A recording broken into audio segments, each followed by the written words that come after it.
What's up, everybody? Welcome to another episode of Super Gamer Boys. I'm your host and captain and dad, Garrett Morlang. And here in the virtual studio is the king of golf himself, Adrian, the homeboy Holmes. Welcome, Adrian. How you doing? Thank you, good sir. I appreciate the warm welcome and the recognition that comes with it. Yes. It was a hard fought battle, but we came out victorious, and that's just sometimes it's just the way the ball rolls. Just the way the cookie crumbles. And I had mentioned to someone on Instagram, they messaged me like, you better beat him. And I was like, oh, I will. And if I don't, I'll never play Mario Golf again. So that was the beginning and end of my Mario Golf career. So thanks, Mario. It was fun while it lasted. But, Adrian had to go and kill that dream for me. So I guess I'll never play it again. I mean, I think you're still within the return window. Nintendo might let you, get a refund on that. Are you kidding me? If you just mentioned that you lost to the king of golf. Yeah. Okay. Yeah, you're right. If I mention that. No, Nintendo is the craziest thing. I mean, I guess Sony does the same thing. I don't know what Xbox is like. But if you pre-order a game, it even says, like, well, if you pre-order this, you cannot cancel the pre-order. Like right. when you do it digitally, it's like, geez, Nintendo, we calm are down. Not Steam. Oh man, but Zero Faints in the chat says, "How is retirement from golf going?" It's boring. It's a little slower pace of life, but I'm sure I'll find the next thing to carry me through, keep me busy here for the next rest of my life here. But dude, yeah. So yeah, no Adrian tonight. Or sorry, Adrian. I don't know why I do that. I do that all the time. I get you and JJ mixed up. I mean, your names are just so similar, JJ, Adrian, the same thing basically.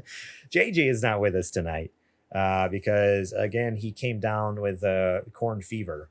Yes. The corn, one time it was an accident, freak accident. This week he got the corn fever. So I don't know. I'm starting to think the first time wasn't an accident. I think it was calculated. And I also think maybe he needs to leave Nebraska. Obviously, he's not cut out for the Nebraska life. If this that's the promised land for him. That's where he always wanted to end up. He just never told you that. He's like, I need to get to those cornfields. What can I say? I got family that lives out there. Yeah, that's it.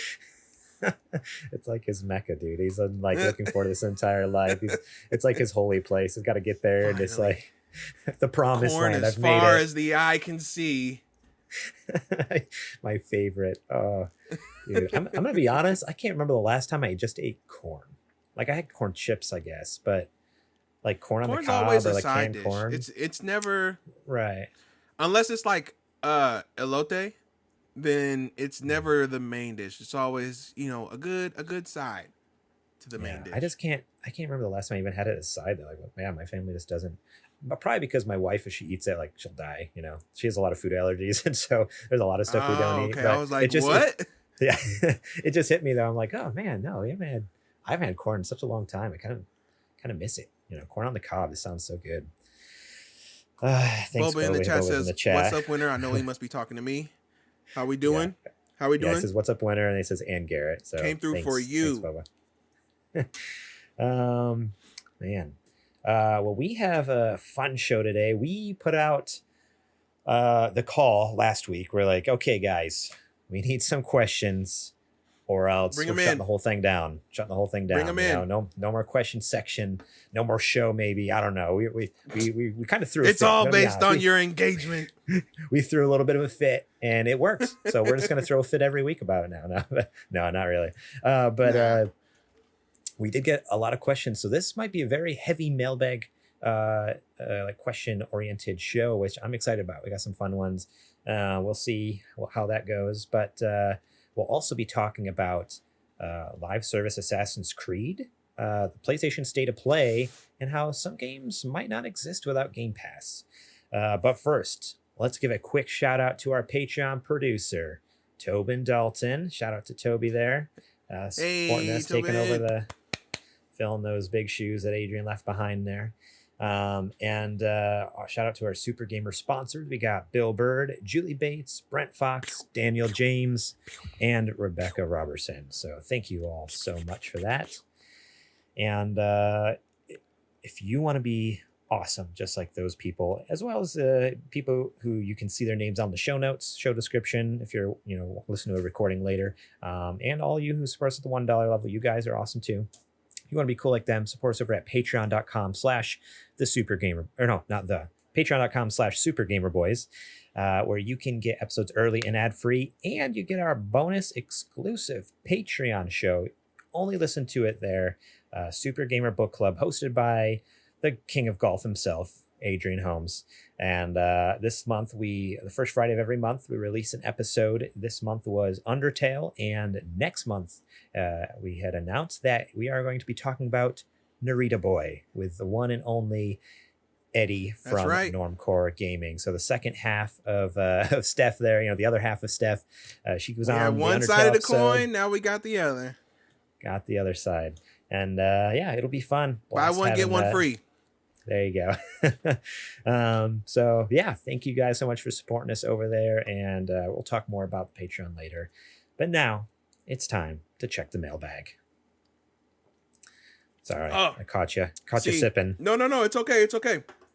I've already made the arrangements. See, now that I'm king, I've actually had the mailbag shipped to you via Royal Mail. So it actually should be there right about now. Oh, okay. Hang on 1 second. Hello? We're looking for Garrett Morlang. Oh, okay. Here you go, Mel. Here you go, Gov. Here's the mail, Gov. Thanks. Oh, man, it's a heavy one. Oh, man. Okay. We got some good ones this week. Thanks for that. Wow. There we go. This is an impressive bag you got here. It's velvet, very soft. It's like velvet on the outside, but it's a nice silk on the inside. I like the color. They tend to treat you right in these exclusive clubs. Royalty. Yeah. It looks very similar to a giant Crown Royal bag.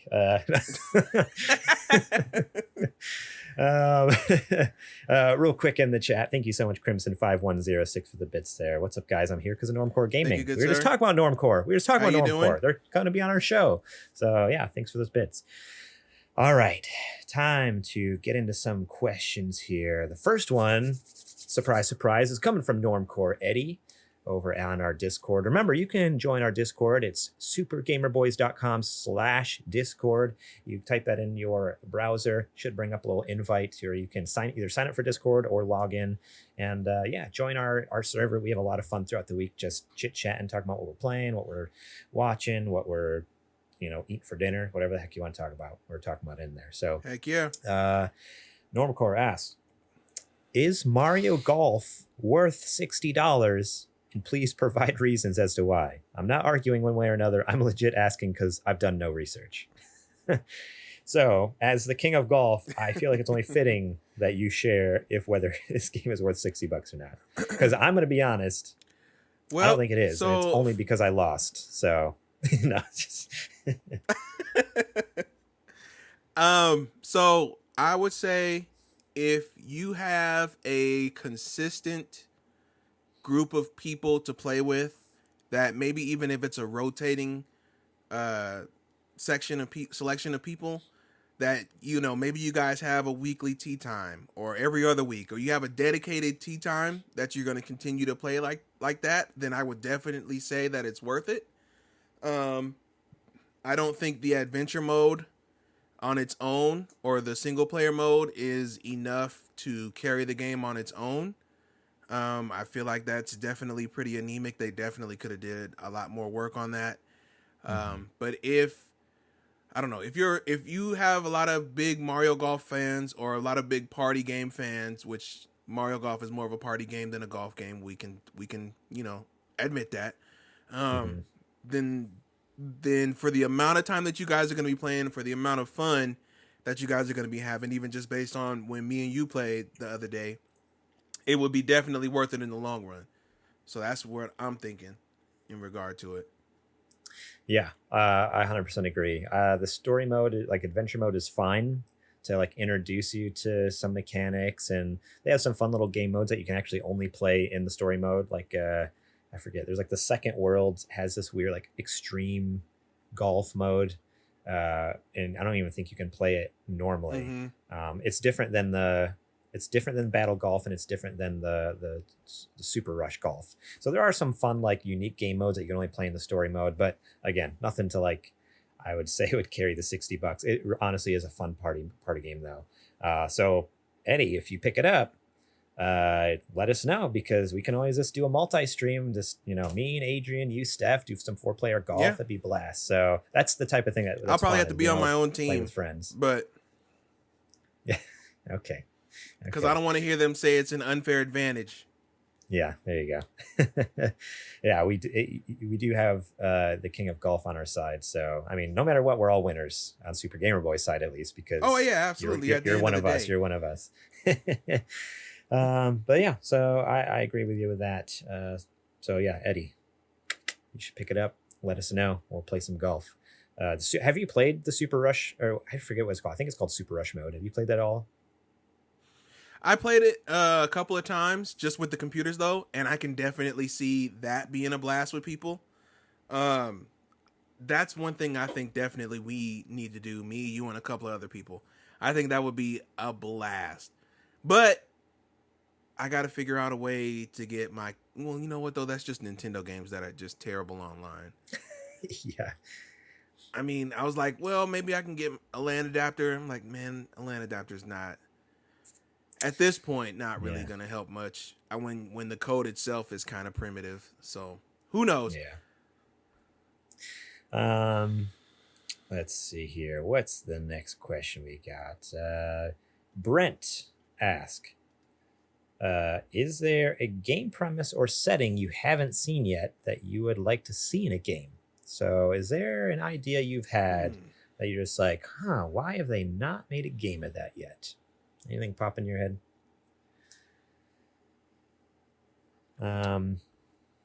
For me, let me think about it. You go. Yeah, I mean, I'm still kind of thinking on the fly. I've been thinking about this a lot today, like for the last couple of days, and I've been having a hard time. But the only thing I could come up with is, well, I don't know. Like it's hard. I can come up with a lot of ideas. That's the hard. This is a very tricky question, because there's a lot of things I can come up with, but not necessarily one I would want to see in a game, one I would actually want to play. There's lots of things like, oh yeah, I've never seen a game like where they've even attempted to try this. But a setting, I guess, I'm instead of game premise, I might go with a setting. There is not a lot of games that take place during what was it? It just popped in my head. What period of history? The Cold War period. That's what I was trying to get at. So The Call of 80s? Duty obviously. So Call of Duty obviously has like Black Ops that they've done recently, Right. but again, they have the one. The rest of them are all futuristic. They take place like in the future. The one of them took. As far as I know, like that's the only game that's ever come out that really at least leans into like the whole like Black Ops, because I know like the idea of the Cold War is like there wasn't actually a war, but that's the thing, like behind the scenes there was like a lot of the Black Ops missions are kind of inspired by like actual kind of shady Black Ops missions that were kind of going on around the world, and I'm just surprised that we haven't gotten more games on that, whether it's fact or fiction, one way or another. I don't know, that era has always kind of interested me. Just a historical point of view. Like I always loved the idea of like spies and people like secret agents moving around and, Russians infiltrating us. Like even the TV show, The Americans, like it's so interesting. Like, so some of that time period and like the Cold War where whether it focuses more on the espionage part or if it focuses even on the action part where it's like actual Black Ops missions, like, I don't know, something like that. Because as far as I know, Black Ops 1 is the only one that's ever really touched on in video games. I always loved that era of like, and that's what eventually, that's what kind of played into the whole, creation of James Bond and stuff like that. A lot of that, or at least like the the growth of that whole thing. So yeah, I don't know. that time period, that setting always interested me, whether it was like I said, it could focus on one or the other. Espionage would be kind of cool if it's more of like a spy thing and there's different dialogue choices and how do you want to do this. I think it'd be kind of interesting. So maybe there's games out there and I've missed them, but more recently, I know in modern day there hasn't been as many. Right. I think somebody could do something interesting with a game that was based in the Caribbean. Oh. I think I don't know about a set time period though. Like I'm not talking about like pirate. No, I'm talking about like actual Caribbean people. Okay. Yeah. Right. Yeah, but like in the Caribbean, all the islands there, and then the adjacent ones, Jamaica, all that different kind of stuff. I think there's a lot of culture there and a lot of different, there's definitely folklore that you could definitely make something out of, and I think nobody has tried to do anything with that yet. So I would definitely be interested to see something over there. Yeah, 100%. Yeah, especially you brought up like the folklore and stuff like that. That would be really interesting. Whether it's more of a fictional type game or if it's kind of playing into like different things through history and stuff. Mm-hmm. I don't know. Yeah, that is interesting. Yeah, you don't really see much unless it's Pirates of the Caribbean. Like everyone just hears that, right, like which is like they hear all Europeans, and it's like no, thank you. Yeah, they talk about the Caribbean. Everyone thinks, a bunch of white British dudes. That's the opposite of what that area natively was. So, that'd be really interesting actually. Cool. I feel like those are pretty decent answers for kind of coming up on the fly. Because I'm going to be honest, I'm not lying. I've been racking my brain for the last couple days trying to figure that out, and it finally came to me. I'm like, oh, you know what? Like, this is a game I really enjoyed, and there's just not a lot of them out there. So yeah, very cool.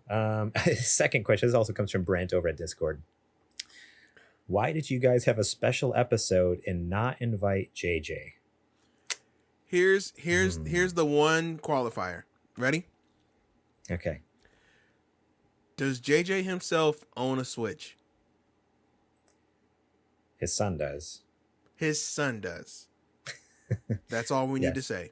I think he has a Switch Lite, so it's barely That's a all Switch. we need to say. Okay. There you go. JJ also asked the same question. It was really funny. I saw I'm like, what are you doing? I'm gonna give JJ the Kanye West special. Okay. JJ Purdom does not care about Nintendo Switch.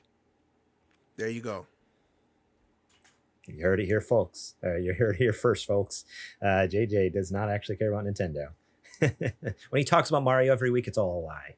It's all a lie. It's all a lie.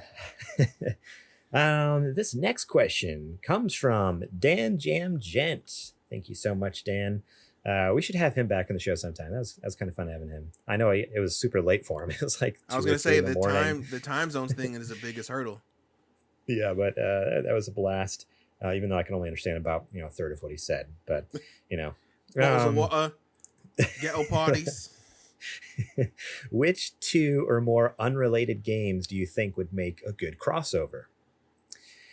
Comedic answers are allowed. He did put that note on there, which I liked. And I know he only put that on there for JJ. But maybe we'll come up with something funny. You never know. Adrian and I can be funny once in a while. I got a good one. One that if I would love to see this studio sit down and actually think about it, right? I want to see the Teenage Mutant Ninja Turtles in The Last of Us. Oh, dude. Wait, before you say anything, just think about it for a minute. It could work, right? They could fight. Okay. Imagine them teaming up with Abby. Come on now. That'd be something. Okay. It doesn't necessarily have to be a beat 'em up.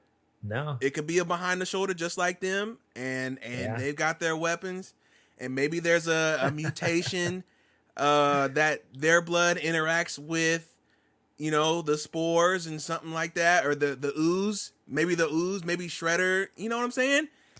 You could do something. Are you saying that the turtles get infected and that they are no, or are they fighting against them? No, the ooze mutates the clickers into its own new branch. And that's when the turtles are like, well, we got the ooze too. We're super powered. We can help you guys out. So it's Ellie, it's Abby, it's Dina, it's the turtles, and they're all trying to fight this super branch of clickers. Don't tell me you wouldn't play it. You wouldn't at least play it. I would definitely play it. That's for sure. Thank you. I would have to try it out. I would definitely be curious. I don't know how that would play on the long run, but yeah, that would definitely be interesting. It's just it's not a whole game. It's just a little DLC for fun. Okay, just maybe like a little 4.5 hour DLC. I see. Okay, interesting. I think for me, I would want to do. So I'm gonna say this, and you're gonna be like, they've already made that game, and I'm gonna say, no, they haven't. They haven't really. But I want a fighting game a la like Soul Calibur or Tekken, something like that. But with all the PlayStation first party characters. So I want a fighting game, but not like Super Smash Brothers like they tried to do, but with like 1v1 like. You're fighting. Right. They didn't make a game like that. They attempted to make a game like that. They didn't make a game like that. Right, but that was almost more like Smash Brothers, like, right? Like the way they had like the abilities and stuff like that, and you got multiple people in a match, like. So I would actually like this. I want actually more like one-on-one, mano a mano, or like Mortal Kombat style, even where they have like finishers and stuff like again. I know it sounds very similar to All Stars Battle Royale, but I want it to be good, and I want it to be like maybe a little more. I don't know, a little more like. I don't know, like use actual like good fighting mechanics and controls in it instead of just whatever it was, all janky and Battle Royale. So that was my thought. Like I just pictured like, yeah, and I know it sounds goofy, but now here's the rub. Like Kratos. Yeah, go ahead. Does it look like Tekken? Like where it's really polygonal? Like Tekken 1, Tekken 2, Tekken 3? Does it use that old school style? So just for the nostalgia feel? I originally was thinking more realistic graphics, because in my head I was even thinking of what's the superhero one by the Mortal Kombat people? Injustice? Injustice, yeah. So I was thinking this like, oh man, yeah, something like Injustice but with PlayStation properties. Like that'd be cool, where it's just a little more serious, and as far as like gameplay wise, like they actually took it a little more seriously and make it a little more fluid and stuff like that. But now you mentioned that retro aesthetic, that would be pretty legit. Like to have it look like a PS1 game, like I'd totally be down for, or even PS2. That'd be so much fun. Like a de-resed version of like Kratos and Nathan Drake and all these people. It would be Aloy. sick. I don't know. Yeah, make it again like, because I mean those games are inherently arcadey, but make them actually like have like legit combos that like feel good to do and cool finisher moves that like fill up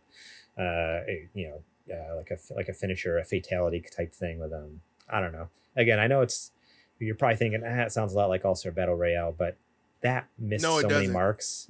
Missed so many marks. So yeah, if they could do it but good and right and completely different, that'd be great. Man, I'm looking at chat. Nobody bit on the turtles. Nobody, yeah. Wow. Not even Zero Fanes cares about it. That's crazy. You guys are tripping. He always has something to say. This next question comes from Kajoma01 over on Discord, and he says, if you could change lives with any SGB host or guest for a day, who would it be and why? And he comments, I think it would have to be Dan James for me, as I have never been to the UK and I would love to have that accent. So just for a day, he'd love to live in Wales and have a dope accent. But what about you? You have any answer for that? Who would you want to be for a day? Any of our guests we've ever had on or host? That's a big Rolodex I'd have to go through. I'm flipping through it now to see. Yeah. Who would it be? I can give you mine real quick if you need a little time. I was originally leaning towards JJ only because I don't think I could handle more than a day. And the stories he tells, he makes it seem like every moment of his life is completely just bonkers epic. Crazy. It's always something going on. It's either epic or just hilarious. And then so I'm like, okay, I would love to at least, that was my initial thought. And then I'm like, nah, but what I really would love is to be able to just come home from work, kick my feet up and play Nintendo Switch all night. And I would love to be you. I would love to be Adrian. It'd be so nice just for a day. Like, you know what? I can just, do my thing, go to work like I normally do, but then I can come home and be like, you know what? I don't have, for just a day, I got a break from the kids, just chill, just hang back. So that just sounds nice. It's like a day off of work or a day off from life. A little vacation. A little vacation for a little bit. So I would love to be you. And I would also be able to claim to be the king of golf for a day. It would be fantastic. Oh, just for a day. That's the only time you get it. Just for a day. Oh, worth it. Let's see. Anybody or any guess? Man, we've had a lot of people on.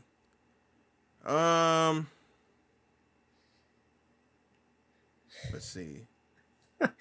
Sorry, I was just reading the chat and I saw Zero Fans came back and he says, sorry, I'm trying to get a rabbit out of the garage. So there's been this rabbit that's been terrorizing the garage up there. And there's the back door of the garage. If we leave it open at night, this little baby rabbit will sneak in and get stuck in there. And it must have got stuck in there again. So he's been trying to get it out. That's hilarious. Okay, carry on. Oh my God.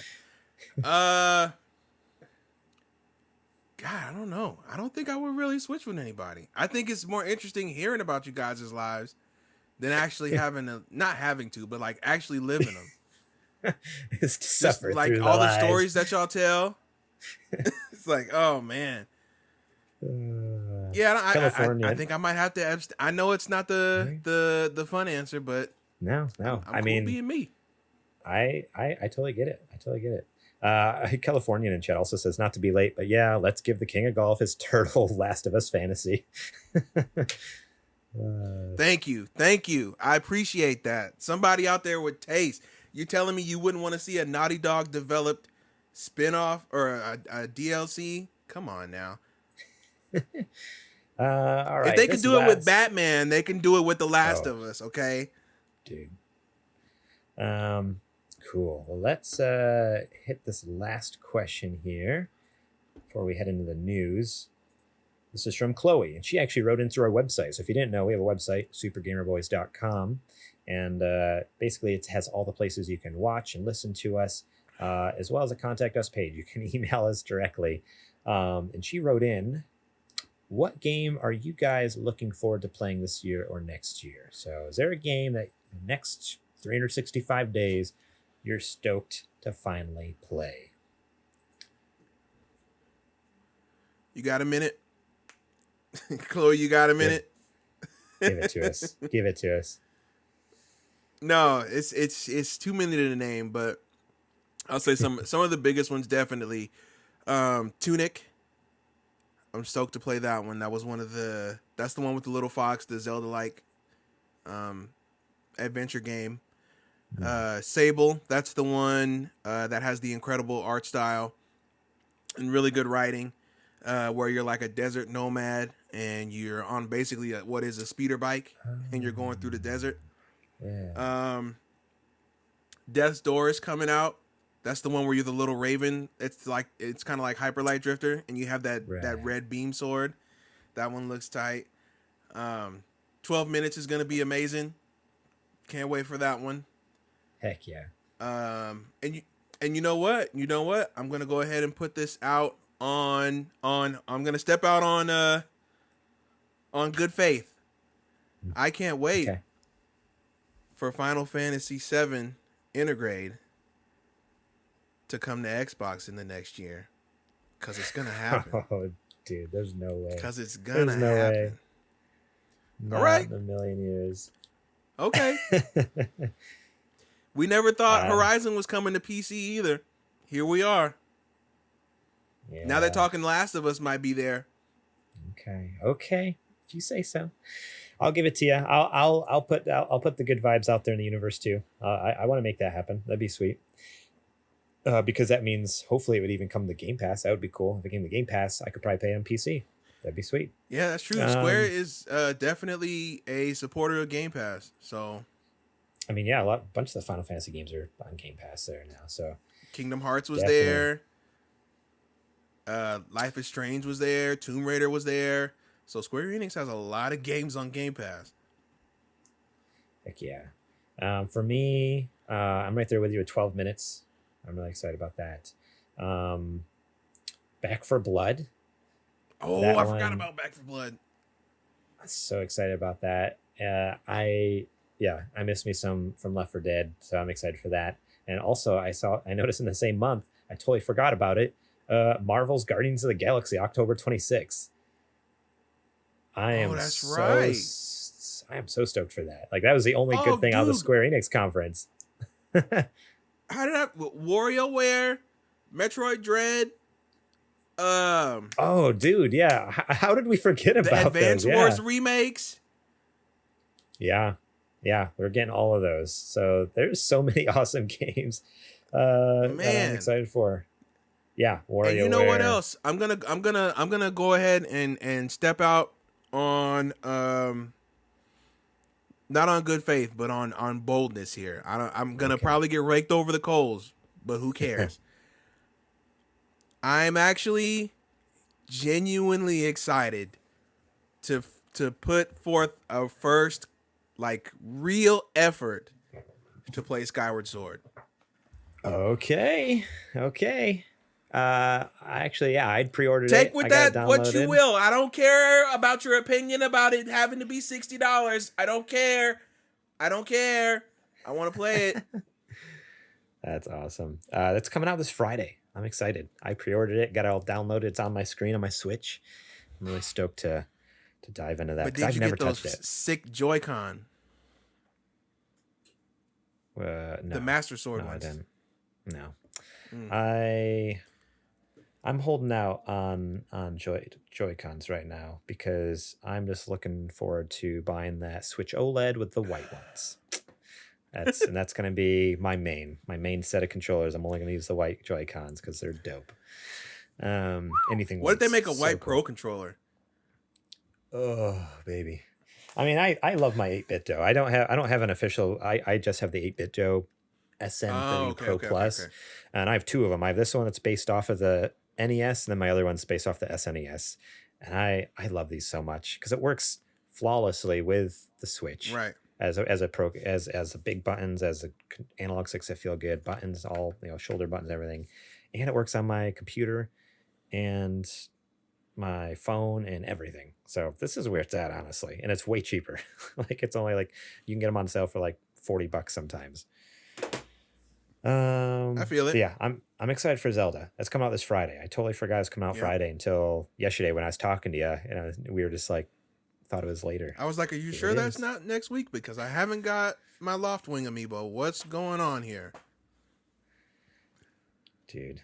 Cool. Well, that is it for the questions. So thank you all so much for writing in, and remember, keep writing in those questions because next week we're going to need more. So keep them coming. We love them. We appreciate all of you who wrote in.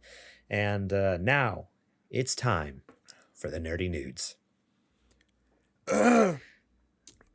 Stupid JJ not being here.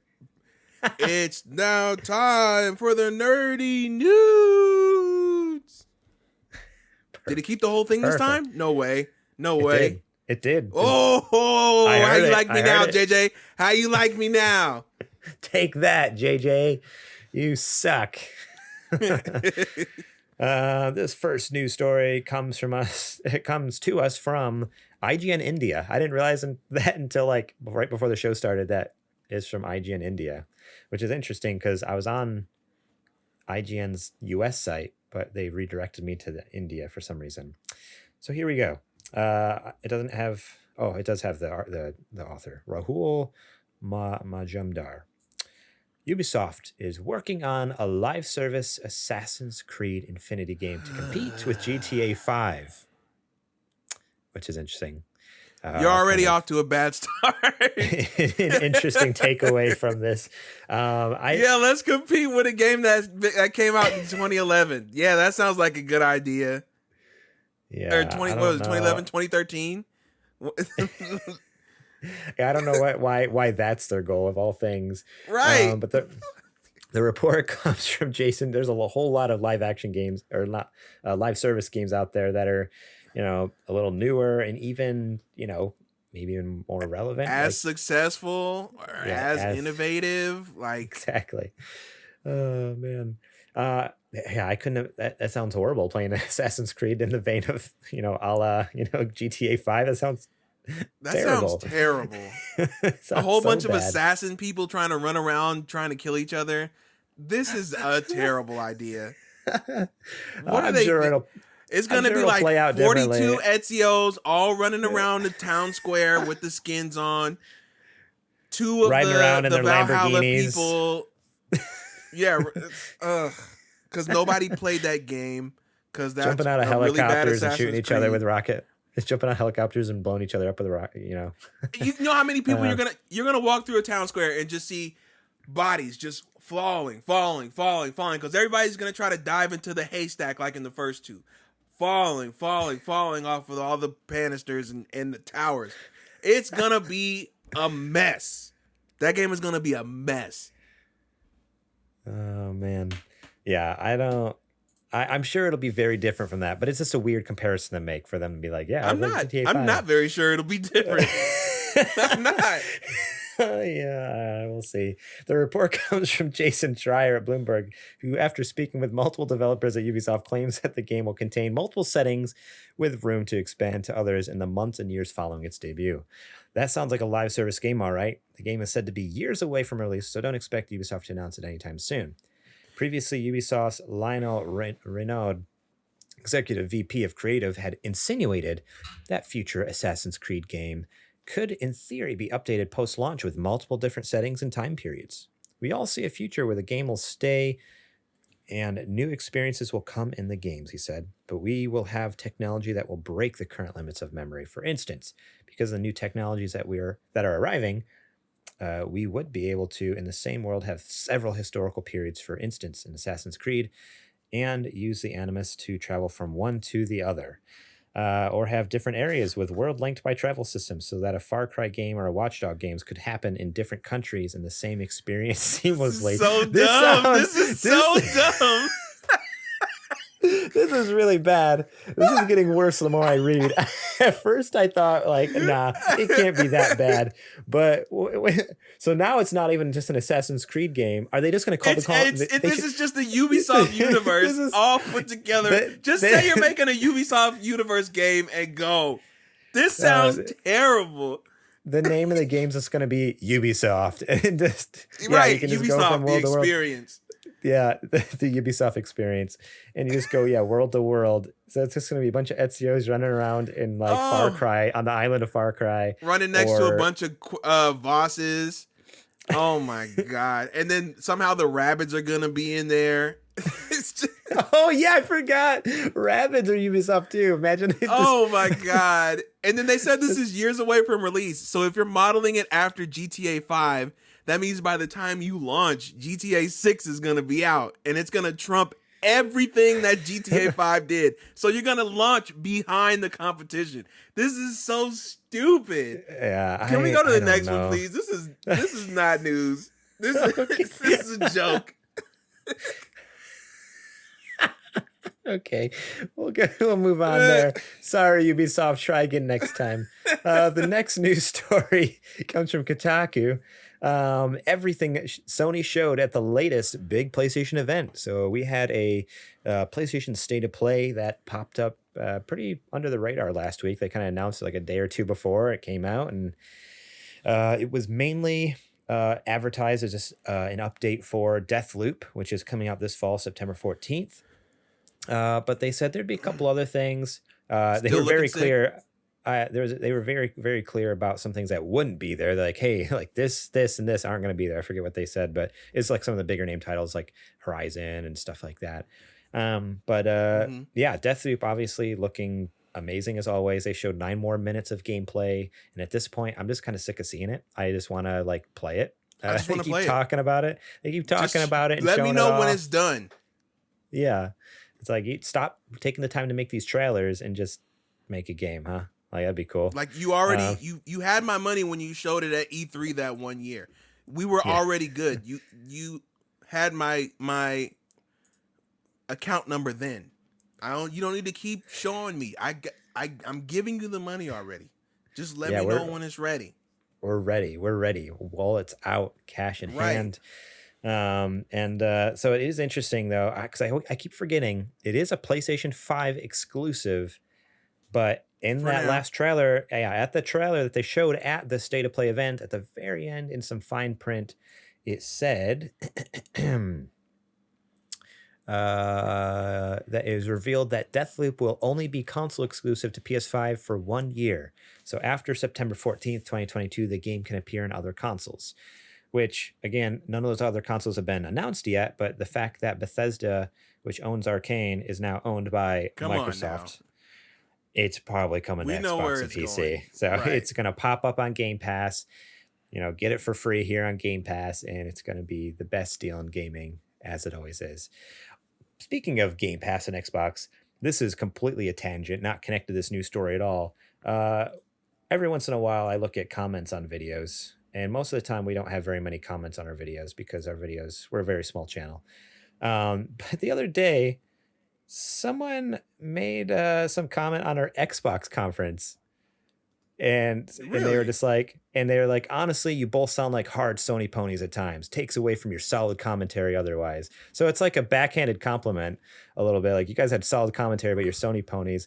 And I was like thinking back, I didn't watch back the video, but I was thinking back, I'm like, that whole video, first of all, you don't have a PlayStation, and second of all, that whole video, you and I just gushed about how amazing Xbox and Game Pass was. I was like, what in the world is this dude talking about? Like, did he watch the same video? Like, did he maybe get us confused with someone else? I don't know. I mean, I really wanted to respond and be really cheeky about it. Like, oh, if it's because of the sign, if it's because of the sign behind me, that's just for looks. Like I like Sony, but no, I was like, it's not worth arguing with this dude on the internet. So I just ignored it. But it made me laugh so hard. I'm like, you kidding me? Like, that's the most I've gushed about Game Pass in my entire life and about Xbox. Like, I am 100% in on Xbox, and I could not be more in on Xbox than I am right now, right this second.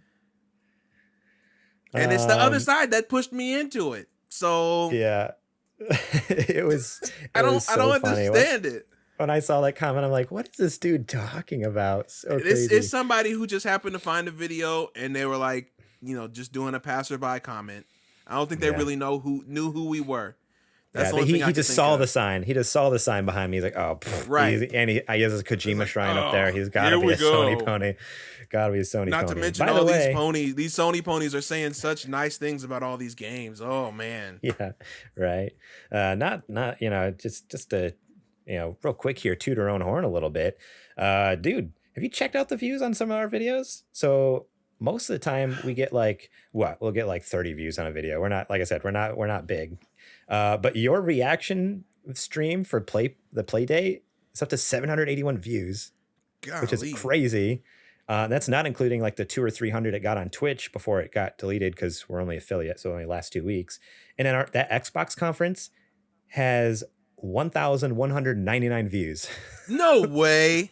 Yeah, dude. I was like, are you kidding me right now? That blew my mind. I never thought in my entire life we'd have a video break 1,000 views. Did somebody post it somewhere?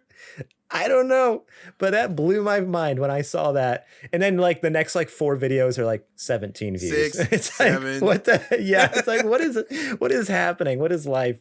So I guess we just got to talk about Xbox more. That's the answer. I mean, that's fine with me. Nobody's beating Game Pass yet, so. Yeah, 100%. Back to the news story though. So yeah, Deathloop coming out. PS5 exclusive on September 14th. A year from now, it's coming to everything else, most likely. The only other thing that stood out to me at this conference, and if you guys want to check it out, go check it out. But obviously, I have to mention Death Stranding Director's Cut. it would be a literal sin against, humanity it would just be a sin against myself, or however you want to say it there, that if I didn't mention it, like I would probably get physically ill if I didn't mention Death Stranding at least once an episode. I would probably have to go throw up. So there it is. I mentioned it. We're good. Death Stranding director's cut coming out September 24th. We got a release date. And if you have the PS4 version, it's only $10 to upgrade. So I have the PS4 version. So I guess I'm just upgrading for $10, and I still don't have a PS5 to play it on, but I'll own that game.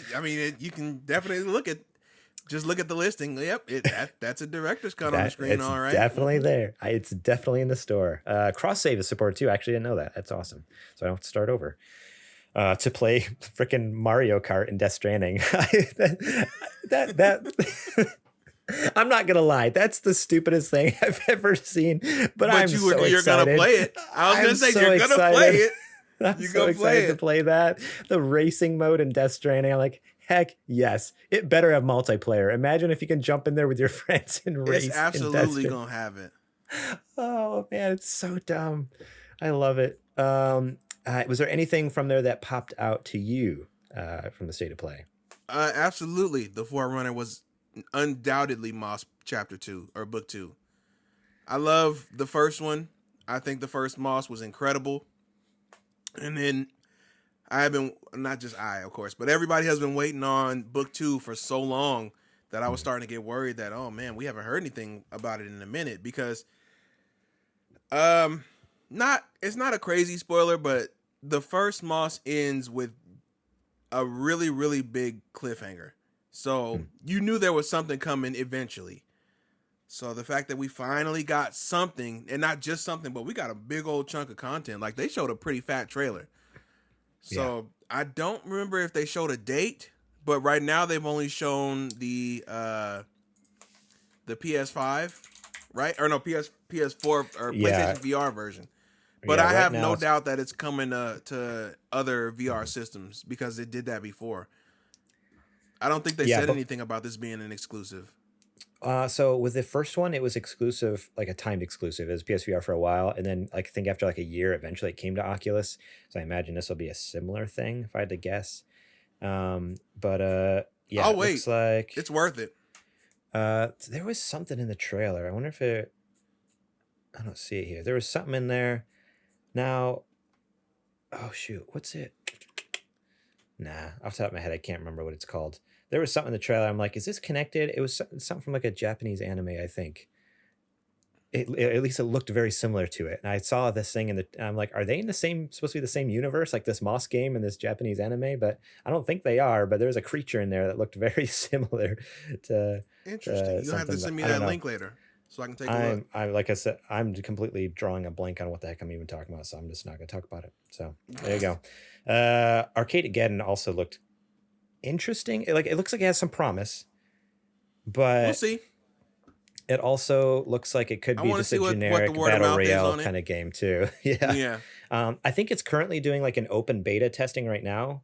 So, and I think some people have been talking about it a little bit. So I need to do some research, because I think it just happened this weekend. So tonight or tomorrow, I need to go through and see what people thought about it. But it looked like, I was like, okay, it has potential. Like the trailer didn't necessarily grab me, but I'm like, it could be something. It could be fun. There's something there. There's something there.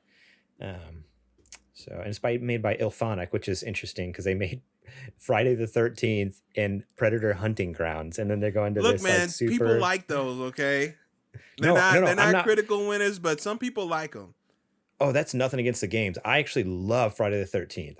I played just the beta of Predator, and I love Predator. Mm-hmm. No, I was more saying the just general tone of those games compared to this game are very different. Okay. This game looks like it even says a Splatoon-looking multiplayer game. It's very bubbly and bright and happy and like cartoony characters. And the other two games are just like bloody, gory, ripping people in half, stuff like that. It's like, oh, what a turn there, Othonic. So yeah, that's it there from the state of play that was of note. There's a couple little updates for other things, but honestly, nothing too crazy there. This last news story is from IGN. Mm-hmm. Game Pass is a key reason for why Contraband is an Xbox project.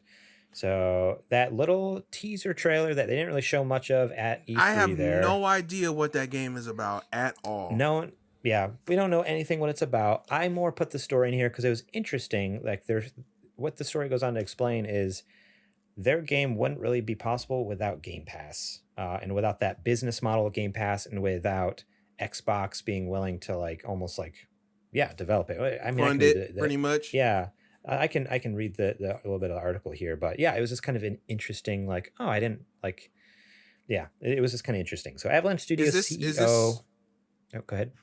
Is this an independent studio doing this?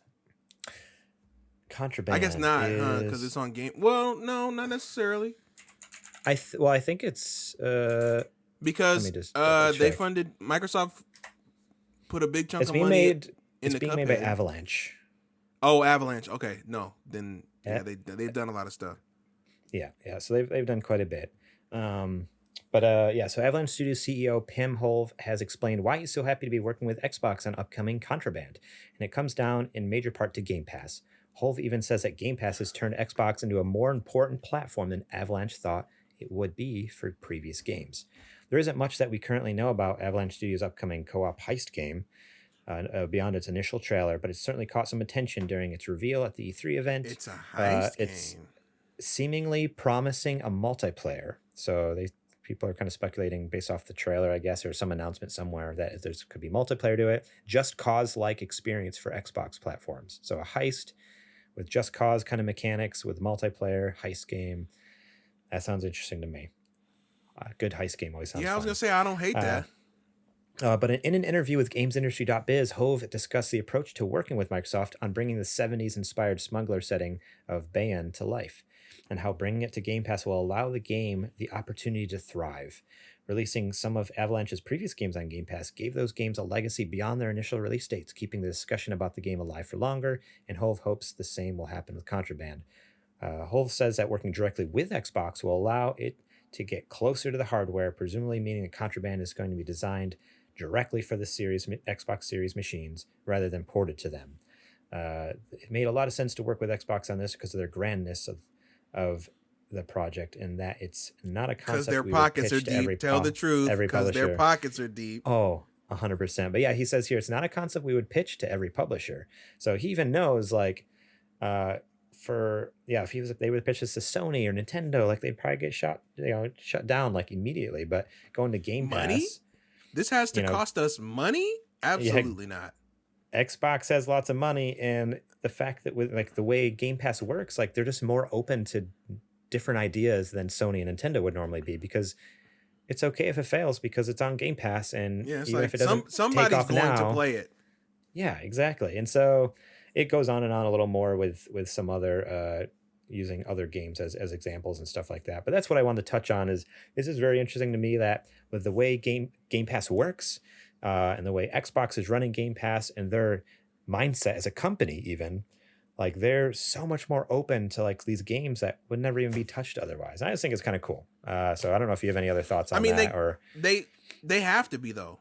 Microsoft has to be, because they're, for as successful as and as well liked now as they are, they're still fighting, against other competitors, not just Sony. Amazon just launched their thing. I was gonna say Google, but there's no point. But there's even Steam, because now they're competing for Game Pass for PC, to get people to rather use Game Pass than to buy stuff on Steam. So they got a lot of competition. They just got a lot of goodwill right now. They have to keep that momentum up. So any new experience that they could bring to bolster and to make Game Pass look better and better, hey, they're going to do it. And they got the resources to do it. So why not? Yeah, 100%. So, yeah, I don't know. It's just kind of neat. And I'm excited to hear more about Contraband. Even just hearing what little they shared in this interview. He shared more in this interview than what we got from that trailer. Right. Honestly. But yeah, 70s-inspired smugglers setting with co-op heist game. I'm like, okay, this sounds pretty cool. Thinking about is it going to be Yeah, because I mean, I've only done like once. I've done like a heist in GTA 5. I'm like, okay, this is fun. This is interesting. But imagine a whole game that's actually built around that. That probably feels better, plays better, Right, has yeah. has a cool story. Like, Let I me don't know. tell you I'd be totally something. down for If that. it's based in the 70s and my character doesn't get to wear pork chop sideburns, it's automatically getting a 6. It's automatically Jeez. getting a 6. Okay, you heard it here first, Avalanche. You better have some sideburns in there. Adrian's out. Cool. Well, that is it for the news stories this week. Now we're heading into Adrian's Super Indie Boys segment. So stay tuned for that. Right Let's after go, baby. that, we're gonna get into the ad, and then after that, we'll give you all a little rundown about what we've been playing. So hold tight while I fire up Super Indie Boys. What's going on, Super Gamer fam? The King of Golf reporting in. Welcome back to Super Indie Boys. Let's go ahead and get into it. You know the drill. Here we go.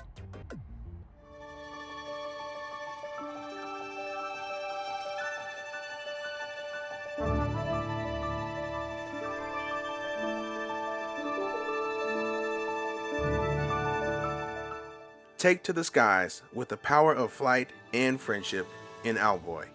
In this gorgeous adventure that gives a masterclass in pixel art, you are Otis, the titular owl boy who's enamored with the idea of exploring an adventure.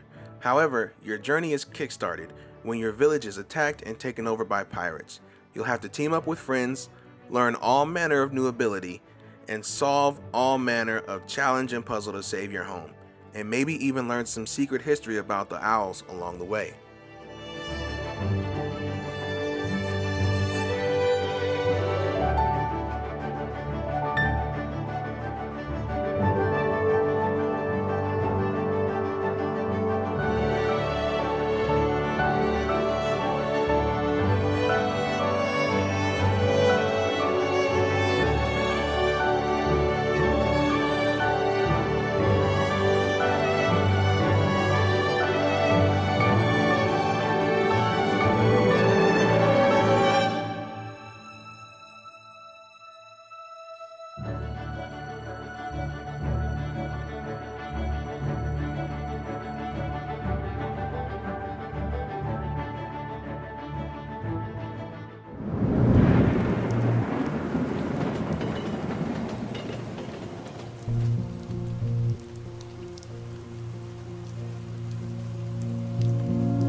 Have your tissues ready, cause this can get a bit real. The Gardens Between explores the friendship between both main characters, Arena and Frent, via the exploration of dreamlike islands, each one containing items, flashbacks, and memories of the bond between the two. Follow along with them as they uncover the impact of their friendship and gain a deeper understanding and appreciation for one another.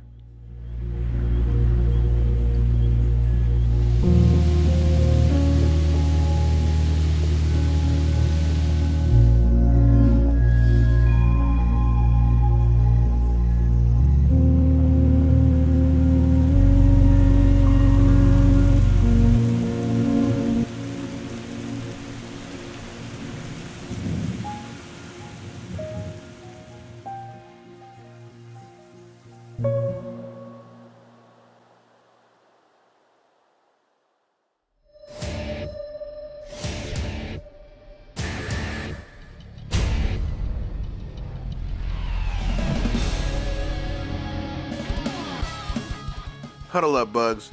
We gotta do whatever we can to show our strength and let those other bugs know who's boss. Killer Queen is a competitive arena game where victory can be achieved in 3 ways: transporting berries to your nest, killing the other team's queen, or totally embarrassing the other team by riding a snail all the way across the stage. You and your team have to choose which roles you'll play, with each having their own advantages, and discuss the best strats to achieve victory, all while protecting your own queen. I know, it seems like a lot, but it clicks in very quickly, and it's an absolute blast with friends. Squad up and get out there.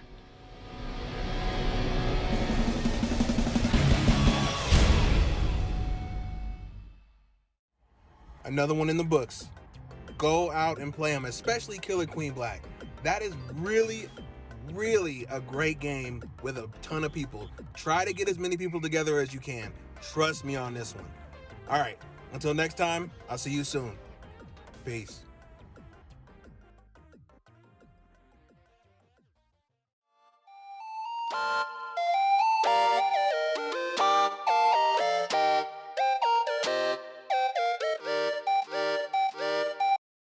Alrighty, guys, we're back.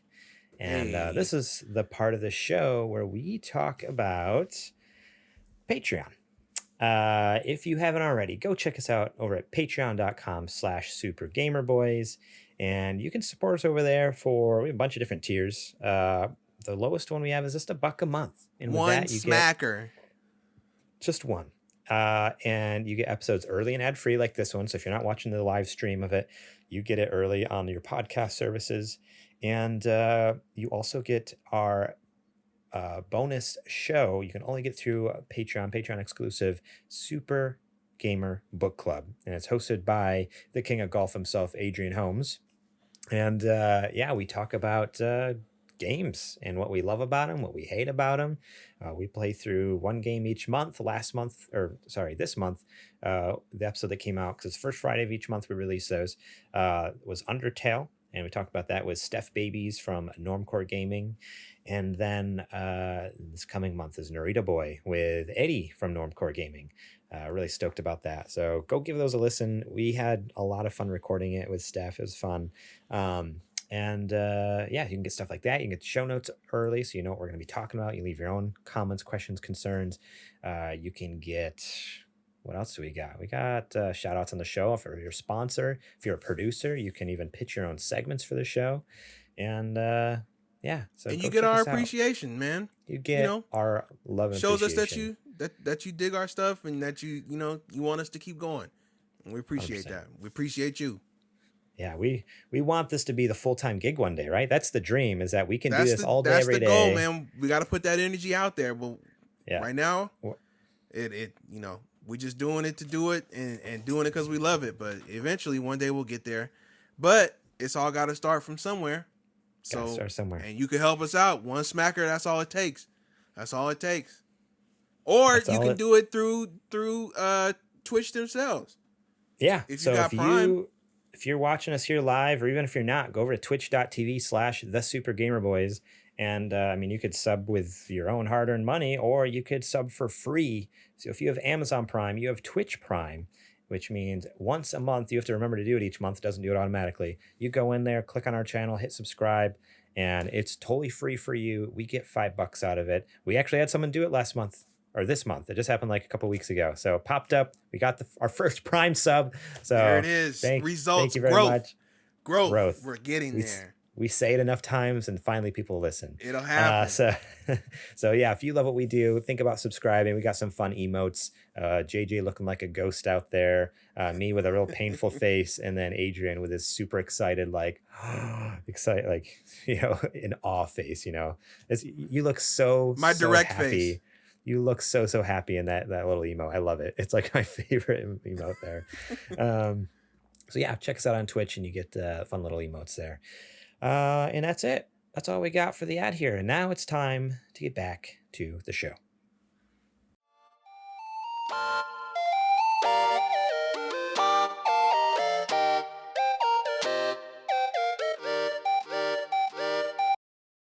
So it's time now to share with you all what we've been playing. Adrian, since you are the king of golf, I will let you go first this week. All right. Well, I was going to say Mario Golf, but as you have learned, when it comes to Mario Golf, I don't play. So that doesn't count. No. So I'm on the tail end of Metroid Fusion. And I'm still blown away, still loving it. I'm also with Metroid Fusion, is there anywhere else to play it? Is it only a GBA? Wii U. Okay. Or Sail the Seven Seas, if you know what I'm saying. Okay. I see. I'm picking up because Alien they don't allow you to buy it anywhere else. So that's on them. Mm-hmm. And then I have been, definitely still getting back into the swing of what is known as the best modern Animal Crossing. A little bit of New Leaf action. Nice. Still loving that. Still, it definitely feels like it's got a lot more heart than New Horizons. But like I always have to tell everybody every time that the qualifier is, hey, look, I'm old man, old head, GameCube, mean villager. That's where I came up. So my experience is a lot different than a lot of people who just hopped into it with New Horizon. But overall, I'm glad more people are playing Animal Crossing at the end of the day. And then you're gonna like this one, Garrett. Out of nowhere, I had, I've been on my PSP kick. I started a little bit of Peace Walker, a little bit of Metal Gear Peace Walker. Oh, nice. Yeah. It's a fun one. Now I'm gonna be. I've already told you this. You already know this. That's actually the one Metal Gear I have not finished yet, but I played through a good chunk of it because it was on the HD collection that was on PS3. And I think that's mainly why I never finished it, because I started playing through it and then I switched over to PS4, and it's available. It is available on now, right? Yeah, it's on PlayStation Now, but I've never tried to fire it up for too long on there, just because PlayStation Now is fine. It's a great service, and I don't have too many issues there. But honestly, I don't fire up PlayStation Now all that often in general, because I have Game Pass, which has new games instead of old games. If I'm in the hankering for a good old game, I go to PlayStation Now. If I'm in the hankering for a good new game, I go to Game Pass. And more than likely, I'm looking for a new game to play. So yeah, that's where I've been out lately. I feel it. I'm a little bit different. If I'm in the mood for an old game, I gotta go and hook it up. I gotta go get it out of the storage and bring it back and hook it up. But man, you know how that goes. Yeah, well, I wish I did. I wish I wasn't an idiot and sold all my old game consoles. Like, growing up, I had my dad's NES, my dad's Super Nintendo, Sega Genesis. Got rid of all those like an idiot. I had, we had PS1, PS2, PS3. 360, got rid of all those like an idiot. Like, I was the kind of person who's like, oh, I'll just sell it for the next one. And now looking back, I'm like, no, I feel you. I had to be that kid for a couple of things. But it was never systems. It was always games where I would, like, okay, I finished this. I can go and sell it, or I can go and trade it, for the new game coming out. But systems, I don't think I ever traded in. Until, let me see. Yeah, I think PS4 was the first one where I was like, well, never mind. And I think that was the first one I've traded in. Other ones to switch over to Xbox, you mean? Yeah, but other ones I've sold to people before, but that was because, it was an older version of what I may have already had, like a Game Boy or something like that. But I've never sold a system, I don't think. Now that I'm thinking about it. Okay. Yeah, well, you're a smarter man than me. Wiser man. Dude, that's awesome. And how you liking it playing through again? Like, has it been enjoyable, or? I mean, come on, it's in the top, what? At least top three Metal Gears, the story wise period. Mm-hmm. Oh, yeah. Well, you never finished it. You can't really wait. I never completely finished it. Yeah, so I would love to. Now play you know it. me. Like, we have yet to have the great Metal Gear debate, but in the King's objective opinion, it always starts. It always starts 4, and then we can talk about whatever comes after that. Okay. That's in the royal court. That's the royal court's opinion. So we can start it at 4, and then we can say, okay, what's the best Metal Gear? Well, that's an opinion. That's definitely an opinion you can have. It's one you should share as a Metal Gear fan, but we can get into it. I really enjoy 4. I'm not one of those haters of 4, that's for sure. but number one, But, I'd have to think about that. But Garrett, 4 ties all the way back to 1 in such a chef's kiss way. Come on now. It wraps the whole thing up. It's a payoff for being a Metal Gear fan all these years. Oh, come on. We can talk about this for a while.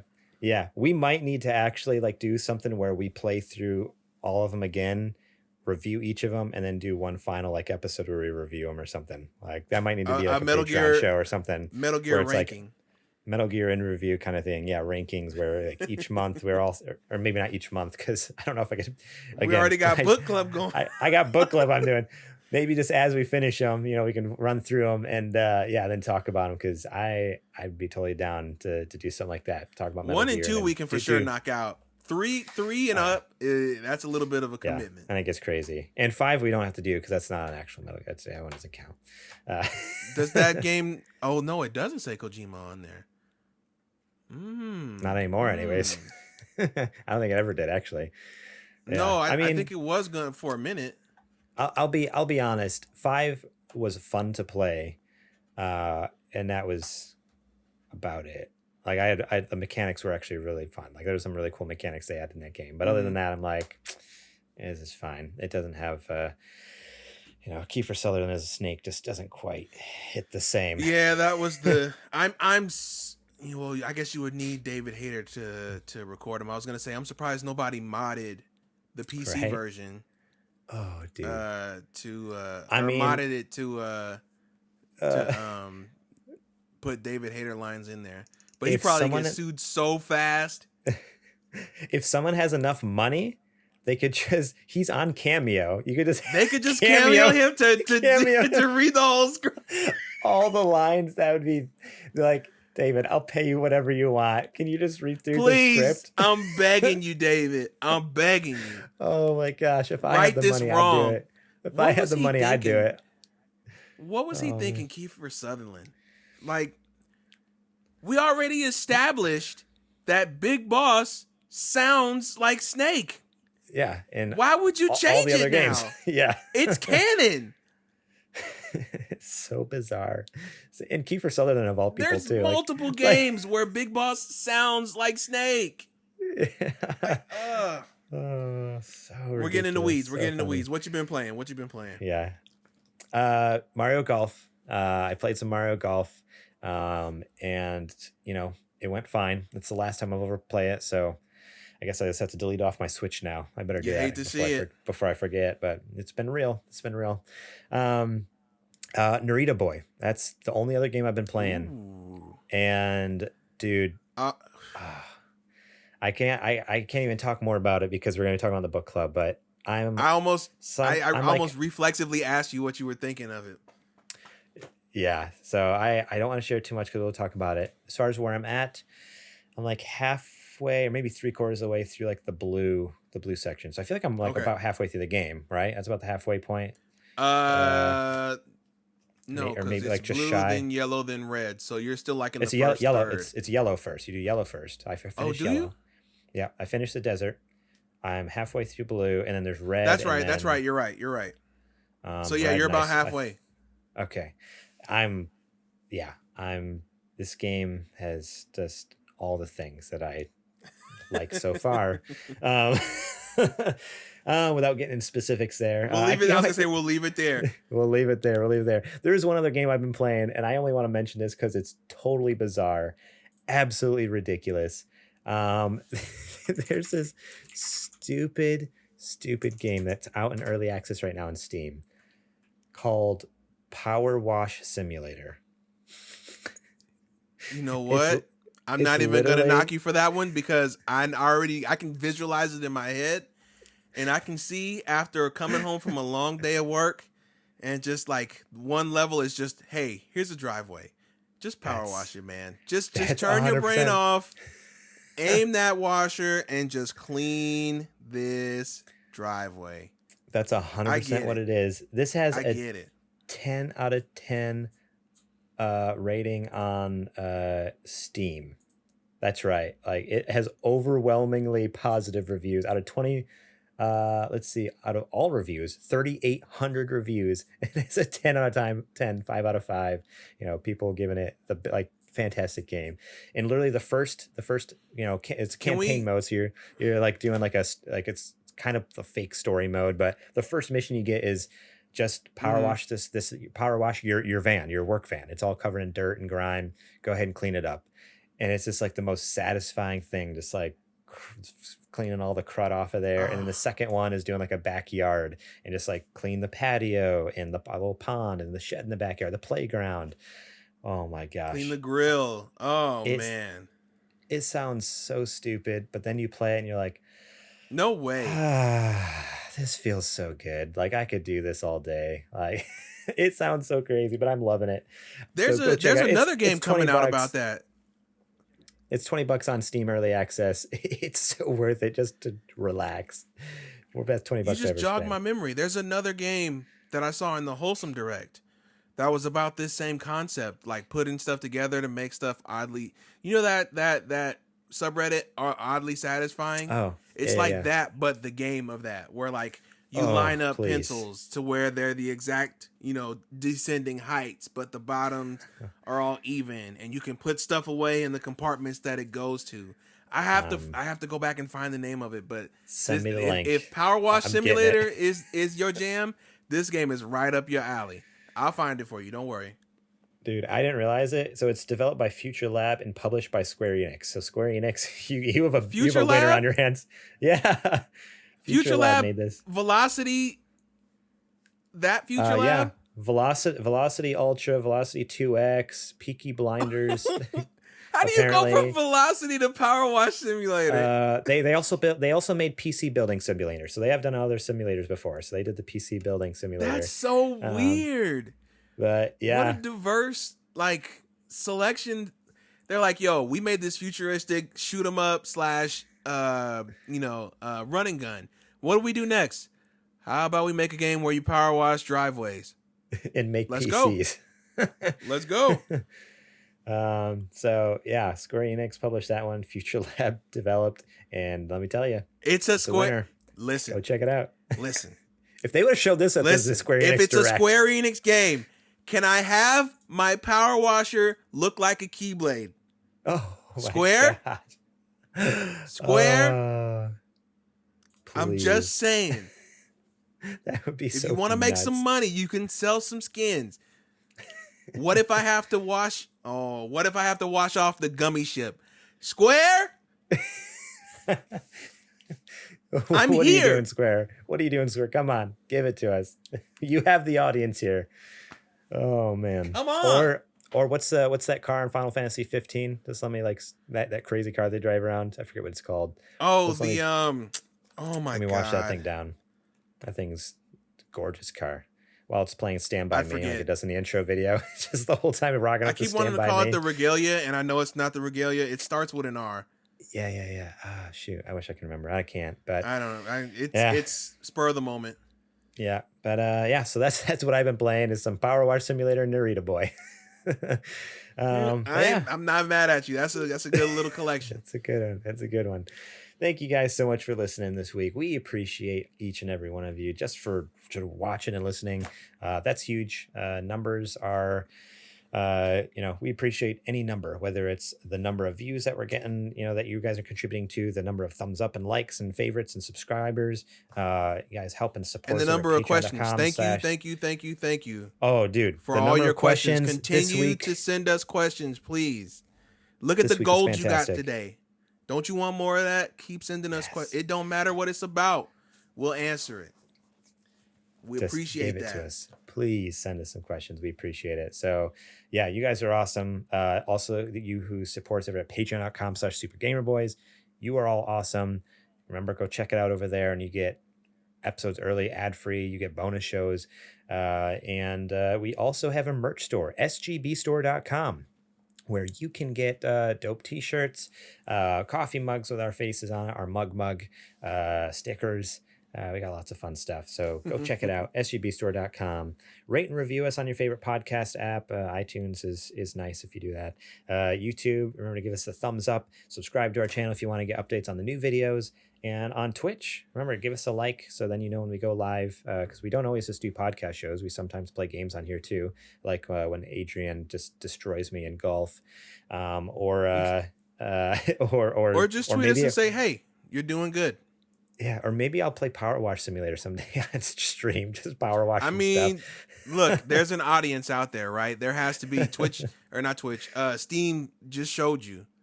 So. Yeah, there's definitely an audience. You can find us during the week at supergamerboys.com, Twitter and Instagram at supergamerboys, facebook.com/supergamerboys. I am on Twitter and Instagram at gmorlang. Adrian's over on Twitter and Instagram at homeboy. And that's it. That's all I got for the show. So, yeah, on behalf of Adrian and I, we appreciate you guys. Any last words, Adrian? Nope. Okay, I just want to make sure I didn't. Think of it looked funny, like you had something to say. It looked like you had something to say. I had something cooking, and then my brain went, ding, and that was it.